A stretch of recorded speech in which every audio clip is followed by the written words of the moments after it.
नमस्कार दोस्तों, आप सभी का स्वागत है आपके अपने यूट्यूब चैनल साइंस एडू सेवा में। आज हम शुरू करने वाले हैं क्लास 6 की एनसीईआरटी बुक को। तो क्लास 6 की साइंस एनसीईआरटी बुक में टोटल 16 चैप्टर्स हैं और उन्हीं 16 चैप्टर्स में से आज हम करने वाले हैं चैप्टर फर्स्ट, जो कि है food where does it come from.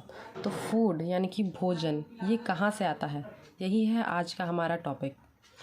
अब टॉपिक जान लिया हमने।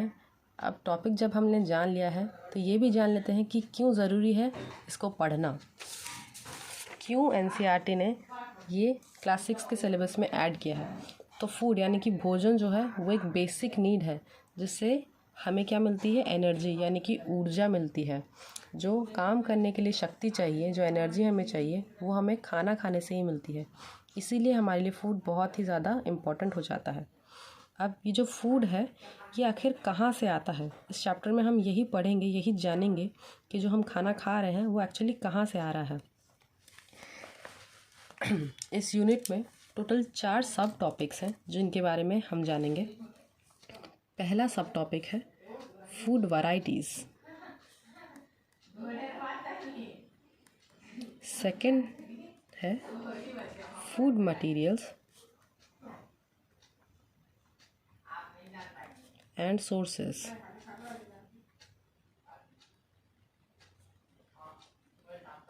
थर्ड है प्लांट पार्ट्स एंड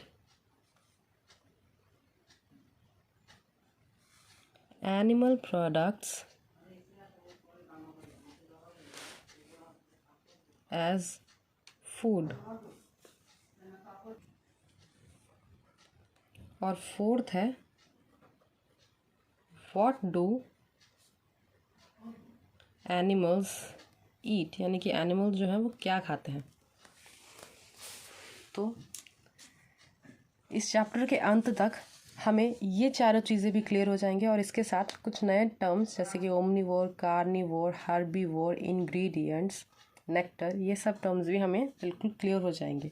तो चलिए शुरू करते हैं हमारे फर्स्ट सब टॉपिक के साथ, जो कि है फूड वैरायटी। फूड वैरायटी,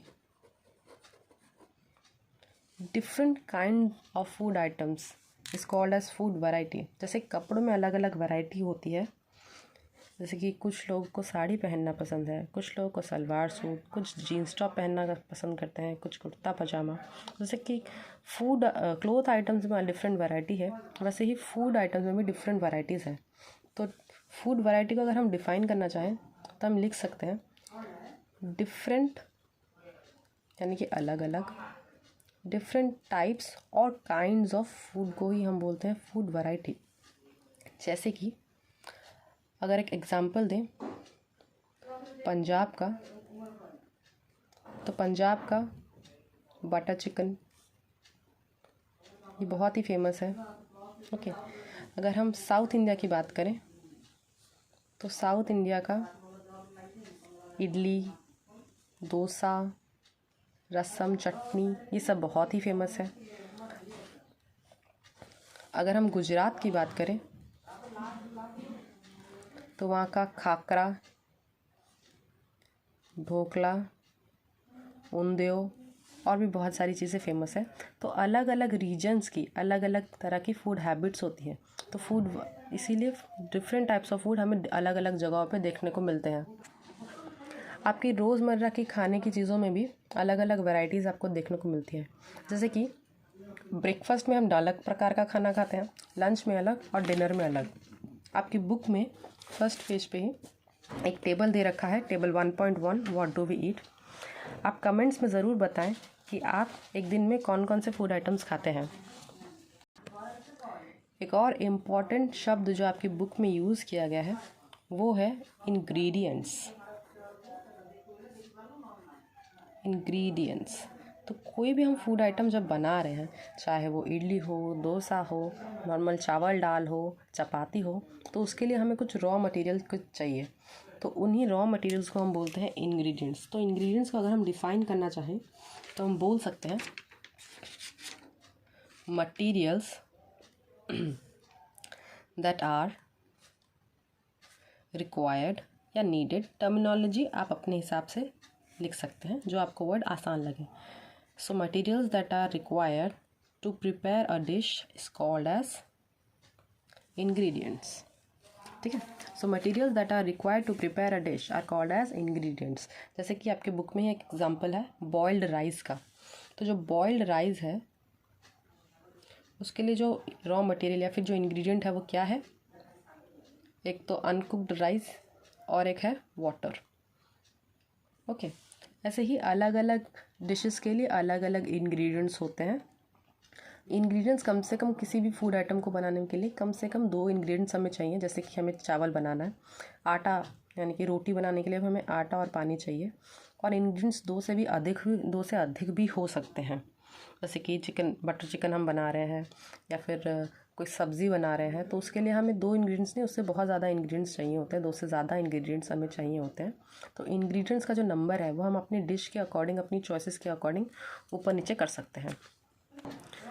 आपकी बुक में एक टेबल दिया गया है, टेबल 1.2, जिसमें फूड आइटम्स और उनके इंग्रेडिएंट्स के बारे में बात की गई है. चलिए उसे डिस्कस करते हैं. तो यहाँ पे पहला फूड आइटम है रोटी या चपाती. उसके लिए जो इंग्रेडिएंट हमें चाहिए वो है आटा और वाटर यानी कि पानी. दाल बनाने के लिए हमें चाहिए pulses, water, salt, oil, spices में टर्मरिक हो गया, क्यूमिन हो गया यानी कि जीरा, उसके बाद मस्टर्ड सीड्स हो गए, लाल मिर्च यानी कि चिली पाउडर हो गया, और राइस हमने डिस्कस किया ही था. राइस के लिए राइस और वाटर चाहिए.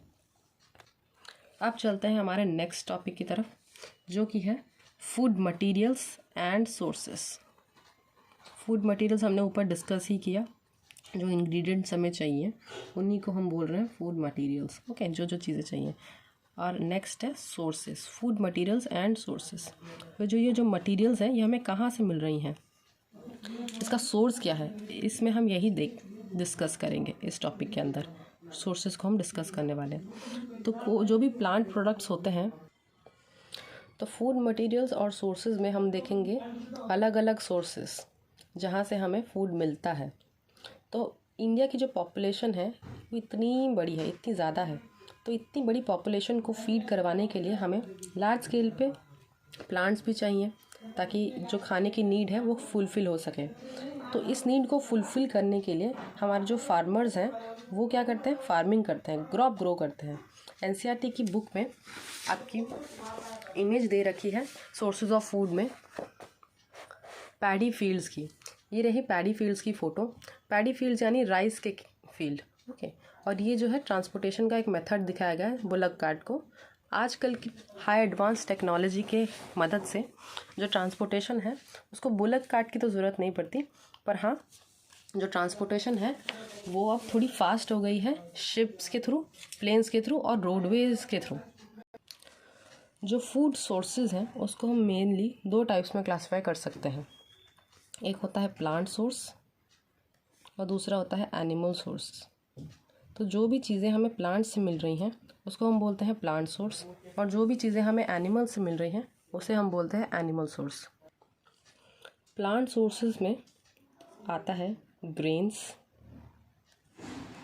सीरियल्स, फ्रूट्स,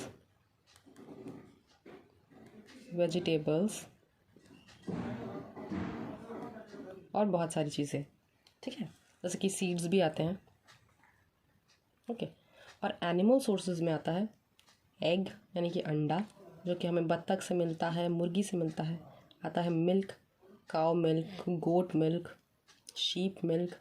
उसके बाद एनिमल सोर्सेज में आता है मीट, चिकन हो गया या गोट मीट हो गया. और एनिमल सोर्सेज में आता है फ़िश. ओके. आई होप आपको समझ आ गया होगा कि फूड के जो सोर्सेज होते हैं वो मेनली 2 टाइप के होते हैं. एक होता है प्लांट सोर्स और दूसरा होता है एनिमल सोर्स. सो इस चीज़ से हम क्या कंक्लूड कर सकते हैं, the 2 major sources of food materials are plant source and animal sources. तो प्लांट और एनिमल सोर्सेज को समझने के लिए आपके बुक में एक टेबल दे रखा है, टेबल 1.3, जिसमें ingredients used to prepare food items and their sources have been discussed. तो चलिए आइए देखते हैं। तो पहला फूड आइटम हमें दिया है इडली, साउथ इंडिया की एक बहुत ही पॉपुलर डिश जो कि नॉर्थ इंडियंस को भी बहुत पसंद है। तो इडली के लिए जो इंग्रेडिएंट्स हमें चाहिए वो है राइस यानी कि चावल, उड़द दाल यानी कि उड़द की दाल जो होती है, सॉल्ट यानी कि नमक, और पानी यानी कि वाटर। ये सारे मेन इंग्रेडिएंट्स हैं इडली बनाने के लिए। तो जो राइस है वो क्या है, एक प्लांट प्रोडक्ट है। उड़द की जो दाल है वो भी एक प्लांट प्रोडक्ट है। सॉल्ट जो है क्या वो एक प्लांट प्रोडक्ट है? सॉल्ट एक प्लांट प्रोडक्ट नहीं है। सॉल्ट हमें जो है समुद्र यानी सी से मिलता है। वाटर जो है वो हमें अर्थ से मिलता है, ग्राउंड वाटर हो या रेन वाटर हो। वाटर का सोर्सेस अर्थ होता है हमेशा। उसके बाद नेक्स्ट हमारा जो फूड आइटम है वो है चिकन करी। तो चिकन करी के लिए जो मेन इंग्रेडिएंट्स हैं वो है चिकन, स्पाइसेस, ऑयल और वाटर। चिकन तो है, साफ साफ पता चल रहा है कि चिकन जो है वो एक एनिमल सोर्स है। स्पाइसेस प्लांट सोर्स है। ऑयल जो है वो आइदर प्लांट और एनिमल सोर्स, दोनों में से कुछ भी हो सकता है। और जो वाटर है अगेन वो अर्थ है। यहाँ पे मैंने ग्राउंड वाटर वर्ड बोला था। बहुत लोगों को कन्फ्यूज़न हो सकता है कि ग्राउंड वाटर क्या होता है। तो ग्राउंड वाटर यानी कि अर्थ के नीचे से नीचे में, यानी कि धरती के नीचे जो पानी रहता है स्टोर किया हुआ, ड्रिंकेबल होता है वो, और उसी को हम लोग एक्सट्रैक्ट करके पीते हैं। With the help of well के थ्रू हम एक्सट्रैक्ट कर सकते हैं, हैंडपम्प के थ्रू, उसी को हम ग्राउंड वाटर बोलते हैं। ओके। उसके बाद नेक्स्ट और लास्ट हमारी जो फूड आइटम है जिसको हम डिस्कस करेंगे, जिसके इंग्रेडिएंट्स और सोर्सेस को भी हम डिस्कस करेंगे, वो है खीर। इंडिया की सबसे पॉपुलर स्वीट डिश है आई थिंक ये। खीर को इंग्लिश में बोलते हैं राइस पुडिंग। और 3 मेन इंग्रेडिएंट है इसके, मिल्क, राइस एंड शुगर। तो मिल्क कहाँ से आता है? प्लांट और एनिमल दोनों से कैसे आता है? एनिमल से तो हमें पता है कैसे आता है, या तो गाय दूध देती है या फिर बकरी से ले सकते हैं। अलग अलग एनिमल से मिल्क में ले सकते हैं। लेकिन कौन सा प्लांट है जो दूध दे रहा है? तो प्लांट जो जिससे हमें दूध मिलता है, एक तो हो गया कोकोनट मिल्क हम यूज़ कर सकते हैं, और होता है आलमंड यानी कि बादाम का दूध भी हम यूज़ कर सकते हैं। फिर नेक्स्ट इंग्रेडिएंट है राइस हमें प्लांट से मिलता है। पैडी फील्ड्स हम ग्रो करते हैं, पैडी राइस के पेड़ यानी कि वो ग्रो करते हैं। उसके बाद उससे हमें राइस मिलता है। उसके बाद शुगर जो होता है वो भी एक प्लांट से ही मिलता है। तो शुगर केन नाम का एक प्लांट होता है, उससे हम शुगर को एक्सट्रैक्ट करते हैं। मैं उम्मीद करती हूँ अब तक आपको मैंने जितना ही पढ़ाया उसको आपको समझ आ गया होगा। अब हम बढ़ते हैं अपने next topic, plant parts and animal product as food. यानी कि प्लांट के ऐसे कौन कौन से पार्ट हैं और एनिमल के ऐसे कौन कौन सी प्रोडक्ट्स हैं जिनको हम एज फूड आइटम्स यूज़ करते हैं, खाते हैं, कंज्यूम करते हैं। ओके। तो प्लांट्स के पार्ट हम देखने के लिए एनसीईआरटी बुक की हेल्प लेंगे। तो आपकी एनसीईआरटी बुक में एक बहुत ही सुंदर सा डायग्राम दे रखा है एक प्लांट का, जिसमें उसके एडिबल पार्ट्स के बारे में बताया गया है। अब इससे पहले हमें समझना पड़ेगा कि एडिबल क्या होता है। एडिबल मतलब eatable. So different eatable parts of a plant are called as edible. जो भी चीज़ हम खा सकते हैं उसको बोलते हैं एडिबल। जैसे कि बहुत सारे पेड़ होते हैं, तो क्या हमें भूख लगी हो तो हम किसी भी पेड़ को जाके पत्ता तोड़ के खा सकते हैं? ऐसा नहीं होता, ठीक है। बहुत सारे प्लांट्स पॉइजनस होते हैं, तो अगर मान लीजिए किसी भी रैंडम पेड़ का पत्ता तोड़ के मैं खा लूँ तो हो सकता है वो जहरीला हो, तो मेरी डेथ हो जाए। तो इसीलिए हर प्लांट एडिबल नहीं होता, और प्लांट में भी हर पार्ट एडिबल नहीं होता। जैसे कि ब्रिंजल की अगर हम बात करें तो ब्रिंजल के प्लांट में हम सिर्फ ब्रिंजल यानी कि बैंगन को ही खा सकते हैं, उसके पत्ते को या फिर रूट को नहीं खाते। ओके। तो अब इस डायग्राम पे हम ध्यान देंगे। ये डायग्राम हमें दिखाता है different edible parts of plant. Plant को मेनली 2 सिस्टम में क्लासिफाई किया गया। एक होता है शूट सिस्टम और एक होता है रूट सिस्टम। तो रूट सिस्टम में सॉइल के नीचे का जितना भी पार्ट होता है प्लांट का वो आता है रूट सिस्टम में। मेनली रूट्स ही आती हैं। रूट्स को 2 टाइप में क्लासिफाई किया गया है, प्राइमरी रूट्स और सेकेंडरी रूट्स। प्राइमरी रूट्स का मतलब क्या होता है? स्टेम जो है उससे जो डायरेक्टली रूट निकली है, नीचे तक गई है, उसको हम बोल रहे हैं प्राइमरी रूट। और प्राइमरी रूट से जो साइड वाइज रूट्स निकली हैं उनको हम बोल रहे हैं सेकेंडरी रूट्स। तो रूट सिस्टम में प्राइमरी और सेकेंडरी रूट्स आता है। इसी के साथ हमारा रूट सिस्टम खत्म होता है। अब हम देखेंगे शूट सिस्टम को। शूट सिस्टम क्या होता है? तो जो प्लांट होता है, सॉइल से ऊपर वाला हिस्सा जो रहता है उसको हम बोलते हैं शूट सिस्टम। शूट सिस्टम में फ्लावर यानी कि फूल, फ्रूट यानी कि फल, स्टेम, लीफ, बड, नोड और इंटरनोड आता है। बड क्या होता है? बड को हम कली बोलते हैं। बड से यानी कि कली से ही, कली खिलकर ही फूल देता है हमें। तो बर्ड मैं आशा करती हूँ कि आपको बर्ड समझ आ गया हो। ये ध्यान रखें, ये BIRD बर्ड यानी पक्षी वाला बर्ड नहीं है, यह है BUD बड। ओके। उसके बाद हम देखेंगे नोड क्या होता है। तो जो मेन हमारी स्टेम है उससे ब्रांचेस निकलती हैं, या तो लीफ के लिए ब्रांचेस हो सकती हैं या फिर एक अलग सी ब्रांच जिसमें ग्रुप ऑफ लीव्स हो वो हो सकता है। तो जो जगह जहाँ से दूसरी ब्रांच या फिर लीफ ग्रो हो रही है उस जगह को हम बोल रहे हैं नोड। ओके। उसके बाद इंटरनोड क्या होता है? दो नोड्स, यहाँ पे एक नोड है, फिर यहाँ पे एक नोड है, इधर भी एक नोड है, इधर भी एक नोड है, यहाँ एक नोड है और यहाँ एक नोड है। ओके। तो ये जो दो नोड्स के बीच की जगह है, दो लगातार यानी कि कॉन्जिक्यूटिव नोड्स के बीच की जगह को हम बोलते हैं इंटरनोड। ओके। तो इस और इस यानी इन दोनों नोड्स के बीच की जगह, इसको क्या बोलेंगे? इसको भी हम बोलेंगे इंटरनोड। इसको भी हम बोलेंगे इंटरनोड। तो ये नोड है और दो कॉन्जिक्यूटिव नोड्स के बीच की जगह को हम बोलते हैं इंटरनोड। मैं आशा करती हूँ आपको ये समझ आ गया होगा। प्लांट का एक और पार्ट जो कि एडिबल होता है वो होते हैं उसके सीड्स, चाहे वो चना हो या फिर मूंग हो। ये दोनों ही सीड्स में काउंट किए जाते हैं और इनको हम खा सकते हैं, या तो बॉईल करके या फिर अंकुरित करके यानी कि स्प्राउट उसका ग्रो करके। तो इन्हीं सीड्स को जब हम स्प्राउट को ग्रो करके खाते हैं तो उसको बोलते हैं स्प्राउटेड मूंग या फिर स्प्राउटेड चना। स्प्राउट्स हम कैसे कर सकते हैं? एक थोड़ी कम क्वांटिटी में, छोटी सी क्वांटिटी में आपको सीड्स लेने हैं और उसको उसमें पानी भर के उसको एक दिन के लिए रख देना है। अगले दिन उस पानी को ड्रेन करके आपको सीड्स को एक गीले कपड़े में बांध कर, हो सकता है तो मसलिन क्लॉथ ले लीजिए या कॉटन का क्लॉथ ले लीजिए और उसको एक दिन के लिए छोड़ देना है। अगले दिन आप देखेंगे कि जो सीड्स हैं वो अंकुरित हो गए हैं, जैसा कि इस फोटो में दिखाया गया है। ये नॉर्मल होल मूंग्स हैं और ये फिर जैसे स्प्राउट होने के बाद ये उसकी फ़ोटो है। ठीक है। तो आप ये घर पे एक्सपेरिमेंट ट्राई कर सकते हैं, एक्टिविटी आप घर पे ट्राई कर सकते हैं किसी बड़े की देख रेख में। यहाँ पे एक और फोटो दी हुई है NCERT में चना की। जो चना है ये है नॉर्मल होल चना और ये है स्प्राउटेड। अब एक और जो फूड आइटम है जो कि बहुत ही इम्पॉर्टेंट है वो है हनी। तो हनी जो है वो एक प्लांट प्रोडक्ट है या एनिमल प्रोडक्ट? क्या आप कोई बता सकता है आप में से कोई? तो जो हनी है वो एक एनिमल प्रोडक्ट है, क्योंकि हनी जो है वो नेक्टर से बनता है। नेक्टर क्या होता है?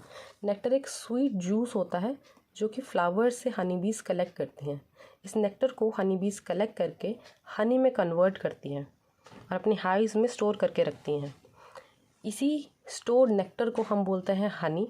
और मतलब जो हनी बीज ने जो नेक्टर स्टोर करके हनी बनाया होता है, इसी हनी को हम कंज्यूम करते हैं। तो क्योंकि नेक्टर को हनी में कन्वर्ट करने का काम हनी भी कर रही है, इसीलिए ये एक एनिमल प्रोडक्ट है, ना कि प्लांट प्रोडक्ट। मैं आशा करती हूँ कि आपको ये समझ आ गया होगा। आपकी NCERT बुक में हनी बी के छत्ते यानी कि बी हाइव की फ़ोटो भी दी हुई है, आप देख सकते हैं। अब चलिए बढ़ते हैं अपने लास्ट सब टॉपिक की तरफ, जो कि है what do animals eat. Photo में आप देख सकते हैं एक गिलहरी यानी कि स्क्विरल को, जो कि एक नट खा रही है। तो हमने अपना तो देख लिया, ह्यूमंस का हमने देख लिया कि हम क्या क्या खा रहे हैं। स्प्राउटेड चना खा रहे हैं, कौन सी वेजिटेबल्स फ्रूट्स खा रहे हैं, इडली खा रहे हैं, डोसा खा रहे हैं, चिकन खा रहे हैं, non veg food, veg food खा रहे हैं। बट बाकी एनिमल्स क्या खाते हैं अब हम देखेंगे इसमें तो इस चीज़ को अच्छी तरीके से समझने के लिए आपके बुक में एक एक्टिविटी दे रखी है और उसके अंदर में एक टेबल दे रखा है, टेबल 1.5। हम चलिए उसी टेबल को डिस्कस करते हैं। तो टेबल 1.5 में एनिमल और उनके फूड के बारे में डिस्कस किया गया है। तो पहला एनिमल जो है वो है बफेलो, भैंस। भैंस जो है वो क्या खाती है? घास खाती है यानी कि ग्रास, ऑयल केक खाती है, हे यानी कि भूसा खाती है, और ग्रेन्स खाती है। उसके बाद है कैट। कैट जो है क्या खाती है? स्मॉल एनिमल्स जैसे कि रैट हो गया, बर्ड्स को खाती है, और मिल्क खाती है, और भी बहुत सारी जैसे फ़िश खाती है। उसके बाद रैट क्या खाता है? रैट भी ग्रेन खाता है, फ्रूट खाता है, और छोटे एनिमल्स को खाता है। जो लायन होता है वो क्या खाता है? लायन दूसरे एनिमल्स को खाता है। ओके, जैसे डियर हो गया। अब जो टाइगर है वो क्या खाता है? वो भी दूसरे एनिमल्स को खाता है। स्पाइडर इंसेक्ट्स को खाती है। हाउस लिजर्ड यानी कि छिपकली, वो भी इंसेक्ट्स को खाती है। काऊ यानी कि गाय, गाय क्या खाती है? हे खाती है और ग्रास खाती है, यानी कि भूसा और घास खाती है। और भी बहुत सारी चीज़ें खाती है काऊ, जैसे कि फ्रूट्स हो गया, वेजिटेबल्स हो गए, लीव्स खाती है प्लांट के। उसके बाद ह्यूमन बींग्स की बात करें तो हम लोग क्या खाते हैं? हमने अभी डिस्कस किया ही, फ्रूट, वेजिटेबल्स, मीट्स, सीड्स, बहुत सारी चीज़ें हम खाते हैं। बटरफ्लाई क्या खाती है? बटरफ्लाई नेक्टर और प्लांट प्रोडक्ट्स खाती है। क्रो यानी कि कौवा क्या खाता है? मीट, ग्रेन, वेजिटेबल्स, फ्रूट्स, बहुत सारी चीज़ें क्रो खाता है। इसमें एक चीज़ में आपको डाउट हो सकता है कि ऑयल केक्स क्या होते हैं। अब हम ऑयल केक्स क्या होते हैं मैं आपको बता देती हूँ। तो जो हम ऑयल जब हम एक्सट्रैक्ट करते हैं किसी भी सीड से, जैसे कि हम मस्टर्ड ऑयल एक्सट्रैक्ट करते हैं मस्टर्ड सीड से, तो उस प्रोसेस में पूरा का पूरा हम ऑयल एक्सट्रैक्ट नहीं कर पाते। जितना ऑयल एक्सट्रैक्ट होना होता है वो निकल जाता है। उसके बाद एक सॉलिड वेस्ट यानी कि जो पल्प रहता है वो रह जाता है। उसी पल्प को हम ऑयल केक बोलते हैं। ठीक है। सो इंग्लिश में अगर हम इसको डिफाइन करना चाहें तो oil cakes are the solid remainings after pressing something to extract the liquid. For example the solid remaining of the sunflower seed or mustard seed after extracting its liquid, that is the oil. Okay, I hope आपको ये समझ आया होगा। इसी के साथ हम अपने नेक्स्ट टॉपिक पे चलते हैं जो कि है कार्निवोर, हर्बीवोर और omnivore. One of the very important topics in this class 6th के लिए, 7th के लिए, 8th के लिए, और बहुत सारे कॉम्पिटिटिव एग्ज़ाम्स में भी ये टॉपिक बहुत ही ज़्यादा महत्वपूर्ण है। जनरली इसमें से क्वेश्चंस देखने को मिलते हैं और ये आपका बेसिक नॉलेज को और स्ट्रॉन्ग करेगा। तो हर्बीवोर, कार्निवोर और ओमनीवोर क्या होते हैं?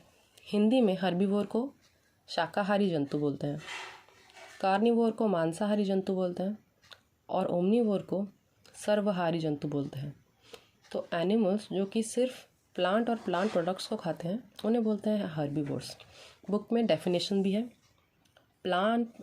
Animals which eat only plants और plant products are called as herbivores. Okay, next है कार्निवोर्स। एनिमल्स जो कि सिर्फ दूसरे एनिमल्स को खाते हैं उन्हें बोलते हैं हम carnivores. So animals which eat other animals are called as carnivores. फिर नेक्स्ट है ओमनीवोर। अब ओमनीवोर क्या होता है? तो ओमनीवोर का मतलब है ऐसे और एनिमल्स जो कि प्लांट्स को भी खाते हैं और एनिमल्स को भी खाते हैं।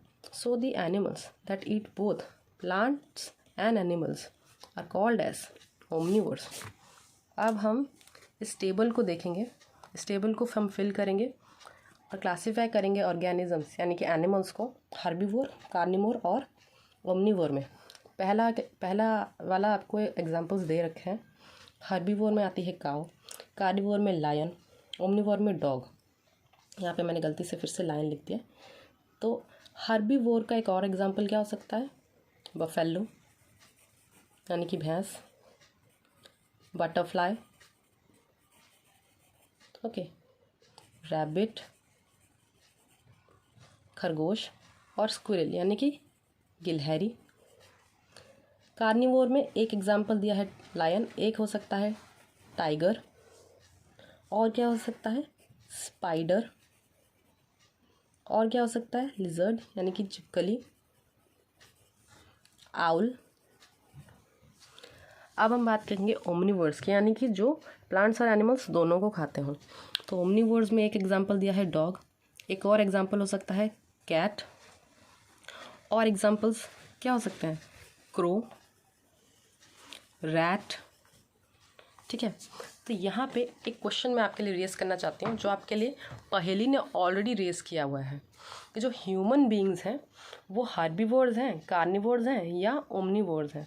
तो ह्यूमन बींग्स जो हैं वो दोनों ही खाते हैं, एनिमल्स को भी और प्लांट्स को भी। तो both, they eat both, hence they are omnivores. तो human beings are omnivores. Okay, I hope आपको ये चैप्टर अच्छे से समझ आया हो। ये हमारे चैप्टर का लास्ट टॉपिक था और इसी के साथ हमारा ये चैप्टर ख़त्म होता है। अगर आपको कोई भी डाउट हो तो आप कमेंट बॉक्स में मुझसे पूछ सकते हैं। वीडियो के अंत तक बने रहने के लिए आपका बहुत बहुत शुक्रिया। अगर आपको वीडियो पसंद आया हो तो प्लीज़ वीडियो को लाइक करें और आगे की वीडियो की अपडेट्स पाने के लिए चैनल को प्लीज़ सब्सक्राइब करें। तो मिलते हैं अगले वीडियो में। धन्यवाद।